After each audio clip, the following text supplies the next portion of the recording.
Since I've already talked about the saint that is black from Nubia and is part of the Islamic tradition, it's only right that I talk about a black saint depicted long time ago in the 3rd century who came from Egypt, and he was black, and his name was Mauritius. About 300 years before the Arabs would invade Egypt, Rome was still in charge of the Egyptians, and so they had the power to venerate anyone they wanted to. I remember showing you pictures depicting multiple people in ancient Egypt. But not only this, it was quite clear that to these Romans and these Greeks that were present under the Roman occupation, to them, the ancient Egyptians were of native black ancestry. And to find someone of native black ancestry being venerated and having fought and being pushed is not a silly coincidence. In fact, it's one of those things that you just sit back and go, well, this makes sense. According to written records, Mauritius was born in 250 AD in Thebes, Egypt.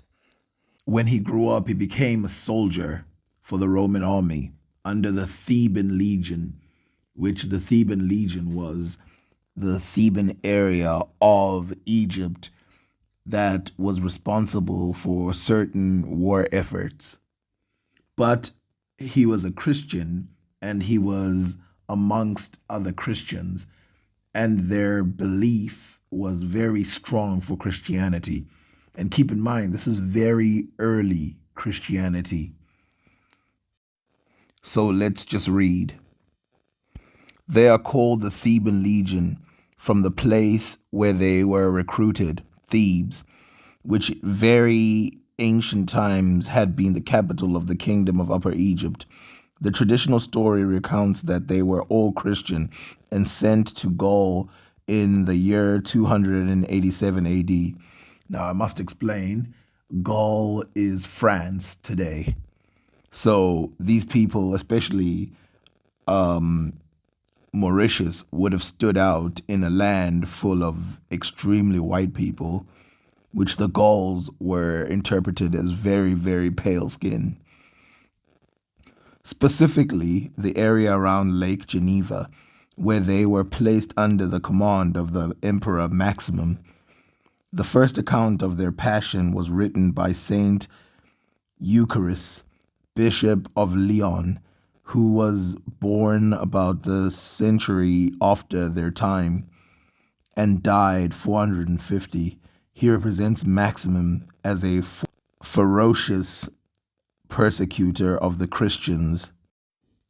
The emperor therefore ordered the Theban legion to participate in the persecution of their core legionists, which they refused absolutely to do, withdrawing to the town of Agaunum, a short distance from the main encampment. For this they were then decimated, a traditional disciplinary practice of the Roman army by which every 10th man of a refractory military unit was killed, encouraged particularly by 3 of their officers, Mauritius, Exeperus, and Candidus. The soldiers remained wholly unintimidated. Eucharis' account includes the text of their written statements sent to the emperor expressing their continued refusal to obey him, which begins as follows. We are thy soldiers, O emperor, but yet servants of God, which we freely confess. To thee we owe our military service, but to him our innocence. From thee we have received the wage of our work, but from him the very beginning of our life. In this we can in no wise follow the emperor, that we shall deny God, who is indeed our Maker and Lord, and thy Maker too. Will thou or no, if we are not forced so grievously to offend him? We will obey as we have hitherto. Otherwise, we will obey him rather than thee. Now imagine that paragraph in Latin, because they obviously didn't speak English back then. The legion, numbering 6,000, was then massacred without offering any resistance. Eucharis also reports that a veteran named Victor happened to pass by as the soldiers who had perpetrated the massacre were dining off the spoils of their victims and was invited to join them. On learning the cause of the party, he refused to participate. When asked whether he too was a Christian, he replied that he was and always would be, for which he was immediately killed. And as he was joined to the other martyrs in the same place in death, so also he is joined to them in honor of that company of martyrs. Only these names are known to us, those of the most blessed Maurice, Exeporus, Candidus, and Victor. Clearly, Christianity was becoming a huge problem for the Romans.